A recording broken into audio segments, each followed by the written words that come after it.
The night it happened, the rain came down like it was trying to wash the whole town away. Laura Bennett had lived in the same quiet Oregon neighborhood for nearly 20 years. Long enough to know every sound, the hum of the streetlights, the distant train horn, the soft wind off the lake. But that evening, something felt different. The sky was dark too early, the air heavy, charged with the kind of tension you feel before life takes a sharp turn. She was alone in her kitchen, rinsing a glass she didn't really need to clean when thunder cracked so loud it made her flinch. Her heart was still settling when she noticed movement through the window. Someone was outside, running. Laura stepped closer to the glass and saw Hemithon Miller, her neighbor's son. She recognized him instantly, though she hadn't seen him in years. Was taller now, broader, no longer the skinny teenage boy who used to mow lawns in the summer. Rain soaked him through, clinging to his shirt as he struggled with his car door, clearly locked out. Laura's first instinct was to look away. She wasn't the kind of woman who rushed into situations anymore. Life had taught her to be careful. Since her husband passed away 3 years earlier, she had learned how to live quietly, safely, without expectations. Still, something about the way Ethan stood there, frustrated, soaked, alone, pulled at her. Thunder rolled again. Before she could talk herself out of it, Laura grabbed a towel from the dryer, still warm, and walked to the door. Her hand hovered on the knob for a second, longer than necessary. Then she opened it. "Okay," Ethan said, clearly startled. Rain dripped from his hair, running down his face. "I'm sorry, I didn't mean to. You're getting drenched," Laura said, holding out the towel. "Take this." He looked at it, then at her relief spreading across his face. "Thank you. Really. My parents aren't home, and I locked myself out like an idiot." He took the towel, their fingers brushing for just a moment. It was nothing. It should have meant nothing. But Laura felt its hand unexpected awareness, sharp and confusing. She stepped back quickly, embarrassed by her own reaction. "No problem," she said. "You can bring it back whenever." Ethan smiled, a genuine, grateful smile that made him look younger. "I will, I promise." As he turned to leave, he paused. "You're Laura, right?" She nodded. "My mom used to say you made the best lemonade on the block," he said. "I used to believe her." Laura smiled despite herself. "Tell her I still do." When the door closed, the house felt quieter than before. Laura stood there for a long moment, towelless, heart beating faster than it should have. She told herself it was just surprise, just the storm, just an old memory brushing against a new moment. That night, sleep didn't come easily. The rain softened, but her thoughts didn't. She lay in bed listening to the clock tick, replaying the moment over and over, annoyed with herself for caring at all. Ethan was her neighbor's son, younger, off limits in every way that mattered. By morning, she decided to forget it. But life had other plans. The next afternoon, there was a knock at her door. Laura opened it to find Ethan standing there, dry this time, hair neatly combed. In his hands was the towel, washed and folded. Carefully. "I wanted to return this," he said, "and say thank you properly." She took the towel, noticing the effort he'd made. "You didn't have to wash it. I wanted to," he replied. There was an awkward pause, the kind that fills space when people aren't sure how long to stay. "So," Laura said, stepping aside, "are you settling back in okay?" Ethan nodded. "Yeah, it's strange being back. Everything feels smaller, quieter." "I know that feeling," Laura said without thinking. He looked at her, curious. "You do?" She hesitated, then shrugged. "This town has a way of reminding you who you used to be." They talked for a few minutes, just simple things. Job search, her garden. Nothing personal, nothing risky.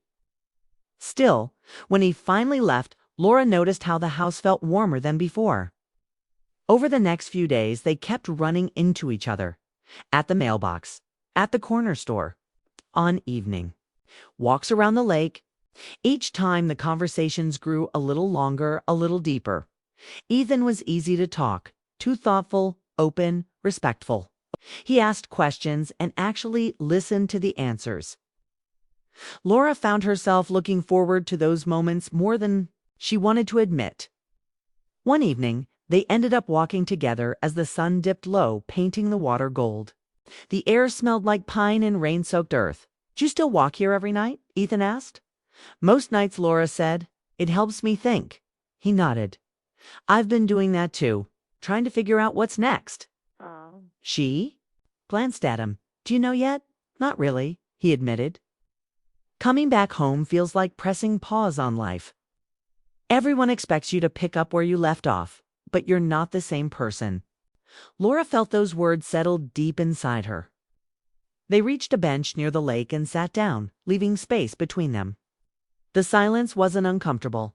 It felt earned. "My dad used to sit here," Laura said quietly. "He'd say water reminds you that things keep moving even when you feel stuck."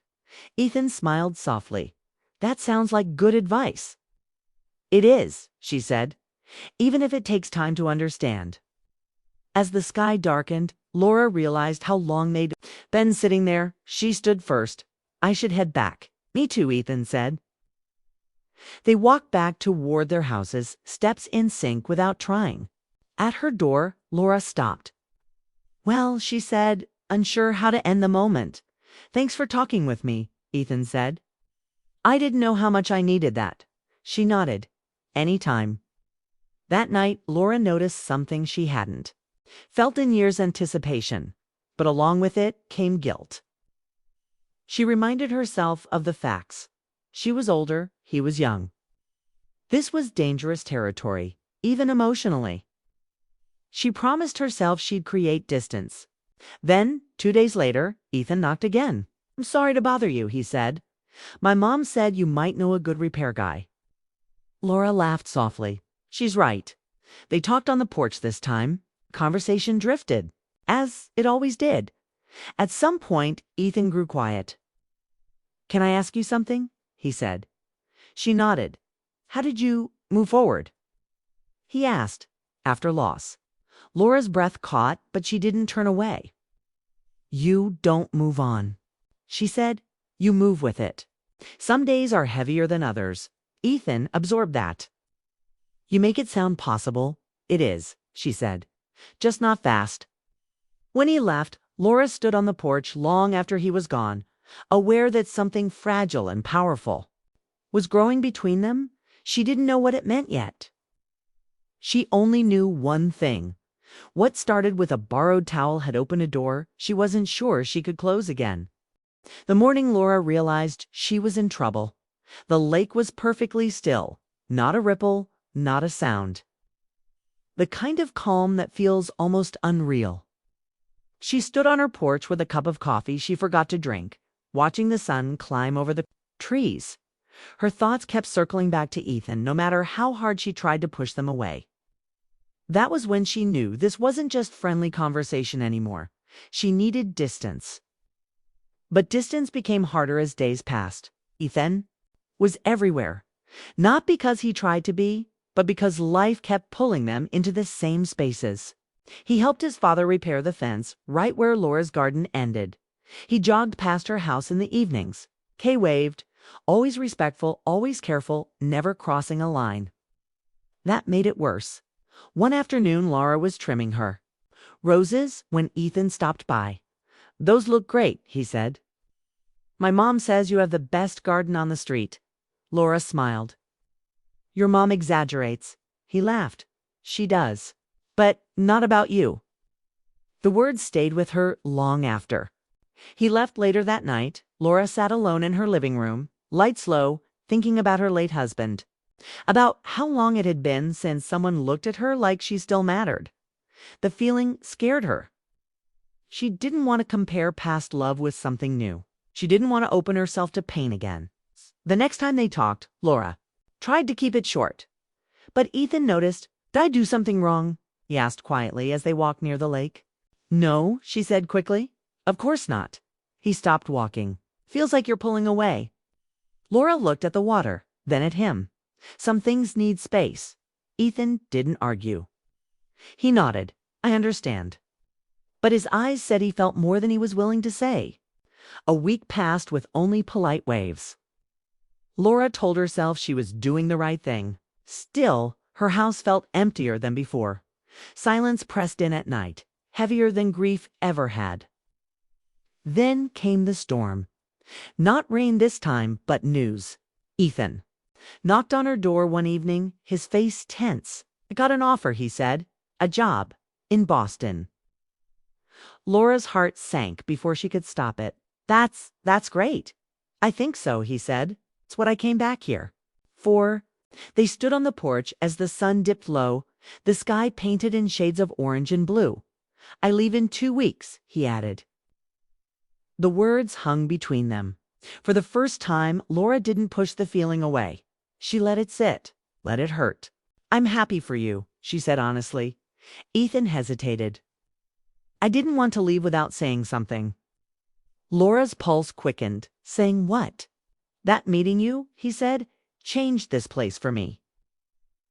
Changed how I see myself, she swallowed. Ethan, I know, he said gently. I know this is complicated. Just needed you to know it mattered. Laura nodded, eyes burning. It did. They didn't touch. Kay didn't need to. The truth was enough. Over the next 2 weeks, they spent time together in small, careful ways, morning coffee on the porch, evening walks. Conversations about dreams, fears, and the lives they hadn't lived yet. There was no crossing of lines, only a shared awareness of what could never fully be. On Ethan's last night in town, the air was cool and quiet. They sat by the lake one final time. I'm scared, he admitted. Not about the job, about forgetting this place. Laura smiled sadly. You won't. He looked at her. What about you? I'll remember, she said. And that's enough. When he left the next morning, Laura watched from her window as his car disappeared. Down the street, she didn't cry. She felt full, not empty. Months later, Laura found herself smiling more, talking to neighbors again, living. One afternoon, a postcard arrived from Boston. It showed a city skyline at sunset. On the back, Ethan had written, "Some moments stay with you. Thank you for reminding me who I am." Laura placed the card by her window. She understood now. Some connections aren't meant to last forever, but they arrive exactly when you need them. And they leave something behind that never fades.